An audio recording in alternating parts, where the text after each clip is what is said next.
He was banned. He told me, I cannot get a job in this administration because I didn't show enough fealty. That terrifies the fuck out of me. That's such mafioso shit. That's not how you get good governance. That's how you get nepotism. What are you talking about though? Like Matt, like you say a comment like that, you got to look at it on the other side as well. You just talked about on the Biden side. You know, we opened up the meeting with saying, how come they haven't had you on media since 3-4 months ago? Because they don't want to hear the truth. Yeah. So this isn't loyalty is expected from both sides. You saw the heated debates on PBD Podcast. You heard the clash of opinions. But what does it all mean for the future of our political movements? Today, we're diving into the crucial questions raised in those discussions. Can a political party thrive when dissenting voices are silenced? And are we in danger of prioritizing loyalty over truth and effective governance? Grab your coffee, conservatives, because this is going to be a real conversation on Black Coffee Podcast. They haven't seemed to figure that out yet. There's a sizable portion of people like me who, if Trump runs again, I'm not going to vote for Biden. I'm not going to vote for Trump. Mm-hmm. And that's a problem. They have unified government. This is why I think it's so important DeSantis runs, man. They have unified government, and yet they can't seem to accomplish anything. And you're right. They don't seem to be a party that cares about the average American worker anymore. And I think that's honestly why one of the biggest reasons why Hillary was a terrible candidate to run in the first place, considering where she was politically in terms of how the American people saw her. Agreed, but I agree with you. She had active disdain for the plebeian. And that's the thing about it, right? Is Trump appealed to a bunch of people who feel like they've been left behind, that they've been abandoned, right? That nobody has their back. Because they have been. Right. They have been. And I don't know if there is a party in this country that speaks to those people anymore. I really don't. I don't think the Republican Party, by the way, is a party anymore. I think it's a cult. It's a cult of personality. When friends of mine like Adam Kinzinger... common enemy. When friends of mine like Adam Kinzinger and Pete Meyer... All right, everyone. I've been following the discussions, and frankly, some of the points being raised, especially by guys like Patrick Bet David over at PBD Podcast, have really resonated with me. Now, I've been a conservative Republican my entire adult life. I believe in fiscal responsibility, limited government, and a strong national defense. But that doesn't mean I blindly follow anyone or any party line. And that's why I wanted to weigh in on some of the recent conversations, particularly those touching on loyalty within a political movement and the direction of our parties. One thing that struck me in some recent discussions is this idea of unquestioning loyalty being a prerequisite for participation. Look, I understand the importance of unity, especially when facing a common opponent. But when that unity morphs into a demand for absolute fealty, where dissenting opinions are not just disagreed with, but actively punished, that sends a chill down my spine. As conservatives, we often champion the principles of individual liberty and freedom of thought.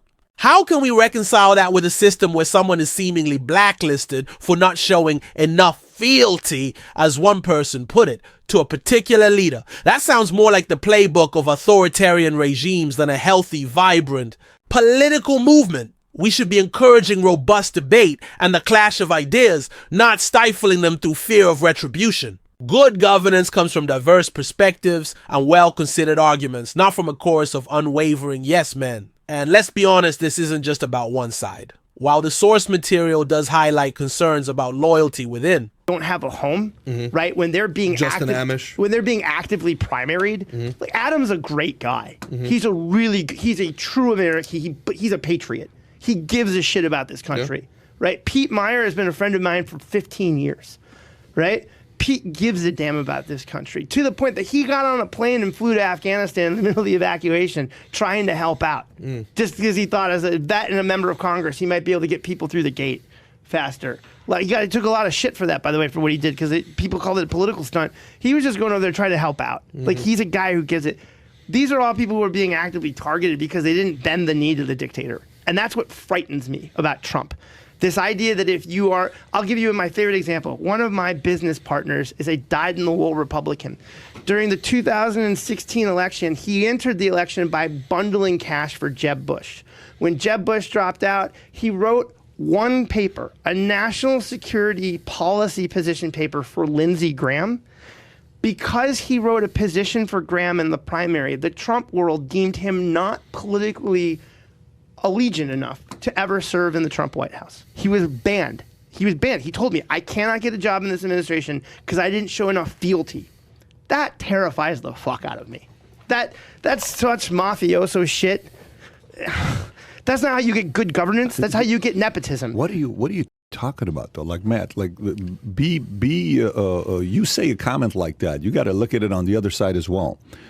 You just talked about on the Biden side, we opened up the meeting with saying, how come they haven't had you on media since 3-4 months ago? Because they don't want to hear the truth. Yeah, so this isn't loyalty is expected from both sides. And don't get it twisted. This is not like awful. I don't disagree that it's awful, but loyalty is expected from both sides. You can't just look at it from the one side to the other side. So no, listen. I'm not here to listen.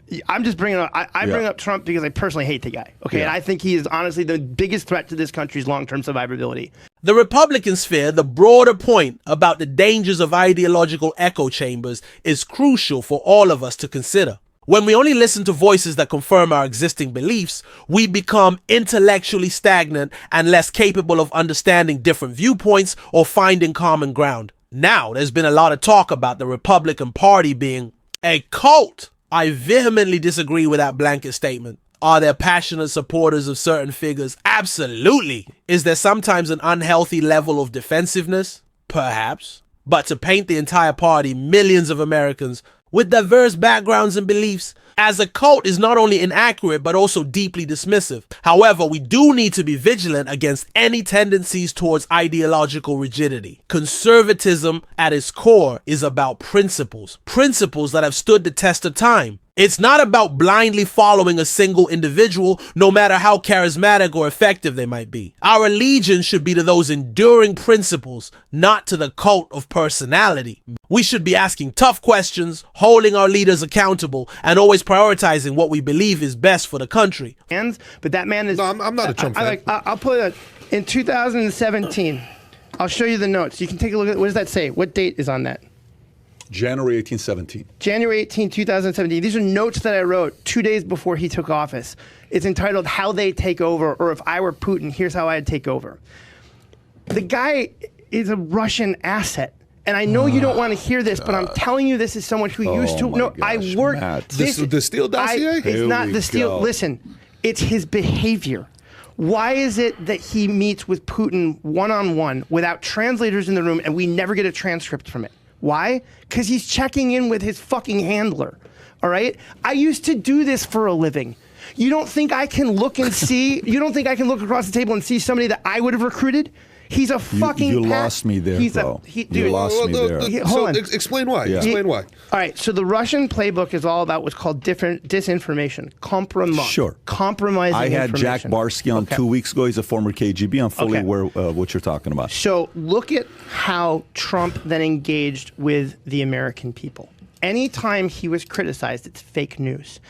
He went and targeted people who wouldn't bend the knee. Look who got attacked constantly by Trump world. McCain in particular. Furthermore, the discussion around Trump's political positions being more liberal than some might expect within the Republican context is an interesting one. On issues like abortion and foreign policy, there have certainly been instances where his stances deviated from traditional conservative orthodoxy. This highlights the complexity of political figures and the need to look beyond simple labels. As conservatives, we need to evaluate policies and actions based on our core principles, regardless of the individual promoting them. One point that really struck me was the frustration expressed about the apparent inability of a unified government to accomplish meaningful change. This is a bipartisan issue that should concern all Americans. When one party controls the presidency, the House, and the Senate, there should be a greater capacity to enact their agenda.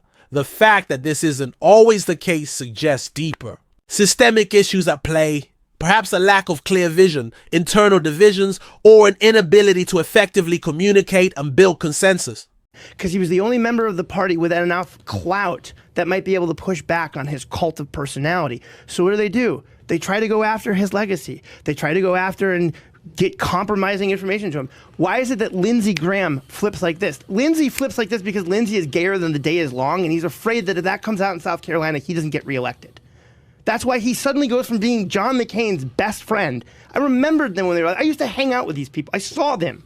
They were dear friends. You're dropping some absolute bombs right and now. What you're telling, what does this have to do with Russia? Go back to the Russia What I'm telling topic. you is that make your point on Russia. That's what I'm curious. Trump is trained to act like a Russian asset would.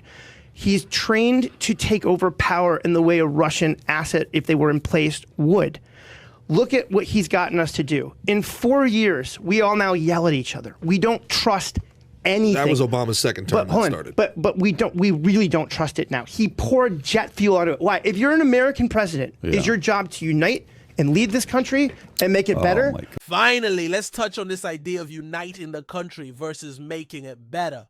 I lean heavily on the side of making the country better based on sound conservative principles. Genuine unity cannot be forced. It must be built on a shared understanding of fundamental values and a commitment to the common good. When one side seems unwilling to engage in honest debate or acknowledge basic realities, as was suggested in the source, then pursuing unity at the expense of principle becomes a fool's errand. Our focus should be on enacting policies that we believe will lead to a stronger, more prosperous, and more secure nation, even if those policies are not universally embraced. Ultimately, the strength of the conservative movement, and indeed of any political movement, lies in its commitment to core principles, its capacity for internal debate, and its willingness to hold its leaders accountable. We must avoid the trap of demanding blind loyalty and instead foster an environment where diverse voices can be heard and where ideas are judged on their merits.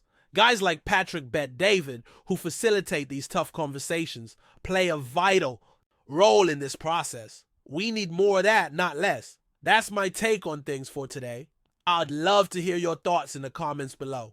Let's keep the conversation going. And as always, thanks for tuning in to Black Coffee Podcast.